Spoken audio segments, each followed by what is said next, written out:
रामचरितमानस। इसमें ज्ञान की ऐसी बातें लिखी हैं जो हर किसी को पता होनी चाहिए। रचित रामचरितमानस में ही तुलसीदास जी ने उन 14 प्रकार के व्यक्तियों के विषय में बताया है जो जीवित होते हुए भी मरे हुए के समान माने जाते हैं। रामचरितमानस के लंका कांड में रावण और अंगद के बीच एक बहुत सुंदर संवाद है। उस संवाद में जब रावण अंगद को अपनी शक्ति के विषय में बताता है, तब अंगद उसे ढीक काटते हुए कहता है कि वो तो पहले ही मरे हुए के समान है।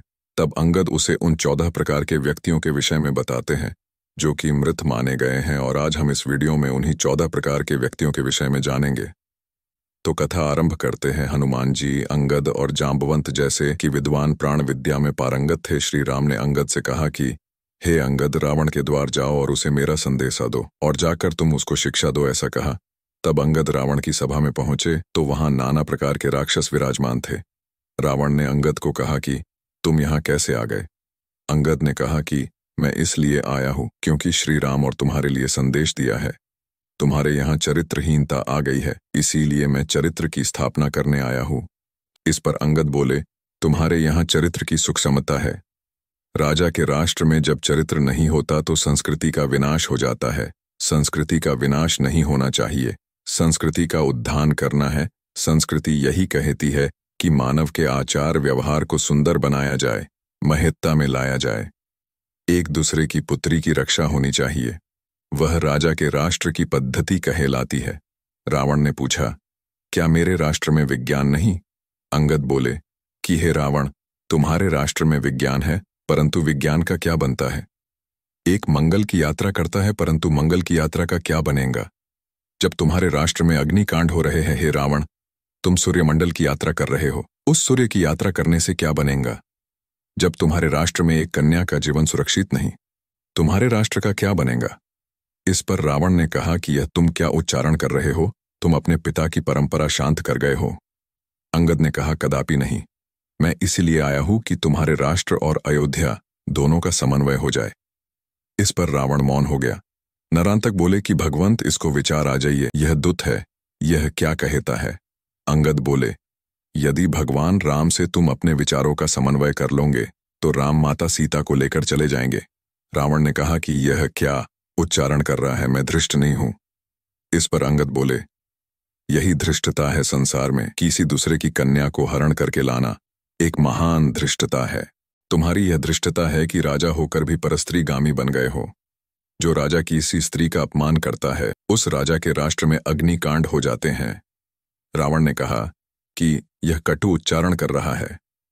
फिर अंगद ने कहा, मैं तुम्हें प्राण की एक क्रिया निश्चित कर रहा हूं। यदि चरित्र की उज्ज्वलता है तो मेरा यह पग है, इस पग को यदि तुम एक क्षण भी तुम अपने स्थान से दूर कर दोगे तो मैं उस समय में माता सीता को त्याग करके श्री राम को अयोध्या ले जाऊंगा। अंगद ने प्राण की क्रिया की और उनका शरीर विशाल एवं बलिष्ठ बन गया। राजसभा में एक भी ऐसा बलिष्ठ नहीं था जो उसके पग को एक क्षण भी अपनी स्थिति से दूर कर सके। अंगद का पग जब एक क्षण भर दूर नहीं हुआ तो रावण उस समय स्वयं वहां चला। परंतु रावण के आते ही अंगद ने कहा कि यह अधिराज है, अधिराजों से पग उठवाना सुंदर नहीं है। उन्होंने अपने पग को निष्ठली में नियुक्त कर दिया और कहा कि हे रावण, तुम्हारा मेरे चरणों को स्पर्श करना निरर्थक है। यदि तुम श्री राम के चरणों को स्पर्श करो तो तुम्हारा कल्याण हो सकता है।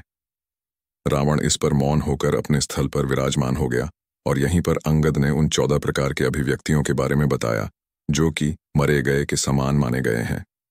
जौं अस करों तत्पी न बढ़ाई, मुए ही बंधे नहीं मनुसाई, कौल काम्बस कृपिन बिमूढ़ा, अति दरिद्र अजसी अति बूढ़ा, सदा रोग बस संतत क्रोधी, विष्णु विमुख श्रुति संत विरोधी, तनु पोषक निंदक अधखानी जीवत सव सम 14 प्राणी।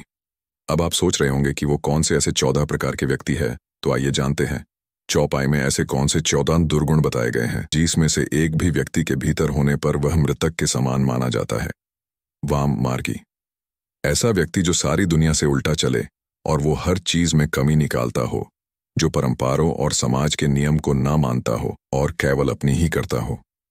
अतिकामी, ऐसा व्यक्ति जो सदा काम वासना के अधीन रहता हो, जैसे रावण ने काम के वश में होकर माता सीता का हरण कर लिया। अति कंजूस, कृपण व्यक्ति जो केवल धन संचय में लगा रहता हो। जो व्यक्ति लोक कल्याण के लिए दान देने से बचे और सारा धन केवल स्वयं के लिए ही सहेज कर रखे। अत्यंत मूर्ख, ऐसा व्यक्ति जो मूर्ख हो और सही और गलत के बीच में अंतर ना कर सके, जिसके पास अपना विवेक ना हो और जो बिना सोचे समझे न करने योग्य कार्य भी करे। जैसे रावण ने हित अहित का विचार किए बिना ही माता सीता का हरण कर लिया। अत्यंत दरिद्र, दरिद्रता को भी शास्त्र में श्राप माना गया है। ऐसा व्यक्ति जो अत्यंत दरिद्र हो वो भी मृत ही है।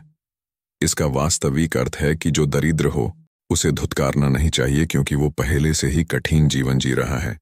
यथासंभव उसकी सहायता करनी चाहिए। कलंकित, ऐसा व्यक्ति जो अपने कार्यों के कारण बदनाम हो, जो घर, समाज और राष्ट्र में कुख्यात हो, वो भी मरे हुए के समान ही है, क्योंकि कोई भी उसका सम्मान नहीं करता। धर्म का विरोधी, जो व्यक्ति धर्म और साधु का अपमान करता है उसका भी कल्याण नहीं हो सकता। धर्म और साधु दोनों समाज को सही मार्ग में ले जाने वाले हैं, और उसका विरोध कर कोई भी सुरक्षित नहीं रह सकता, केवल अपना ही पोषण करने वाला। ऐसा व्यक्ति जो जिसके जीवन का लक्ष्य केवल अपने ही शरीर का पोषण करना हो, उसके जीवन का भी कोई मूल्य नहीं है। ऐसे व्यक्ति सदैव सोचते हैं कि हर चीज पहले उन्हें ही मिल जाए। वे कभी भी किसी का कल्याण नहीं कर सकते और ना ही कभी उनका कल्याण हो सकता है। पर निंदक, जो सदैव दूसरों की निंदा करता हो, उसका कोई भविष्य नहीं होता। ऐसे व्यक्ति सदैव दूसरों में दोष देखते हैं और स्वयं के दोषों को समझकर उसका निवारण करने में असमर्थ रहते हैं। पापी, जो व्यक्ति सदैव पाप कार्य में लिप्त रहता हो और पाप के कर्म से अपने परिवार का पालन करता हो, वो भी कभी सुखी नहीं हो सकता। जो व्यक्ति अपने श्रम से कमाए गए धन से अपना और अपने परिवार का पोषण ना करता हो, वो भी मृत ही है। अत्यंत वृद्ध व्यक्ति भी मरे हुए के समान है, किंतु वो अक्षम और दूसरों पर आश्रित हो जाता है। उसकी शक्ति और बुद्धि दोनों अक्षम हो जाते हैं और परिवार वाले भी उसकी मृत्यु की कामना करते हैं ताकि उसे उस कष्ट से मुक्ति मिल सके। सदा का रोगी, ऐसा व्यक्ति जो किसी न किसी रोग से ग्रस्त रहता हो, वो भी मरे हुए के ही समान है। सदा व्याधि से घिरा व्यक्ति कभी जीवन का कोई आनंद नहीं उठा सकता और स्वयं ही मुक्ति की कामना करने लगता है। अति क्रोधी, सदा क्रोध में रहने वाले की मति भ्रष्ट हो जाती है और वो सही और गलत में अंतर नहीं कर पाता। छोटी छोटी बातों पर क्रोधित होने वाला व्यक्ति कभी प्रसन्न नहीं रहता और उसका मन कभी भी उसके वश में नहीं रहता। वो दूसरों से अधिक स्वयं का ही अहित करता है। हरि विमुख, जो व्यक्ति श्री हरि से विमुख रखता हो, उसके जीवन का भी कोई महत्व नहीं है, क्योंकि श्री हरि ही भव सागर से तारने वाले हैं। हरिद्रोही का कभी भी हित नहीं हो सकता और संसार में कोई भी उसकी रक्षा नहीं कर सकता। जिस प्रकार रावण, तू प्रभु श्री राम का द्रोही हो गया है, इसी कारण तुझे मृतक समान माना जाता है। रावण, यह सभी अवगुण मैं तुम में देख आता हूं, इसीलिए मैं तुम्हें सूचित करता हूं। तुम यह सभी पाप कर्म छोड़ दो और मेरे प्रभु श्री राम की शरण में चले आओ। देवी सीता को उन्हें सब कुशल लौटा दो, अन्यथा तुम मृतक समान माने जाओगे, और यह अगर तुमने नहीं किया तो सच में ही मृतक हो जाओगे। रावण अंगद की बातें सुनकर अत्यंत क्रोधित हो गया। उसकी कोई बात नहीं माना और ऊपर से उसने अपने राक्षसों को अंगद को पकड़ने का आदेश दिया, किंतु अंगद किसी के हाथ नहीं लगा और वह लंका छोड़ श्री राम की शिविर में पहुंच गया और राम को जाकर सभी बातें कहे सुने और युद्ध निश्चित हो गया।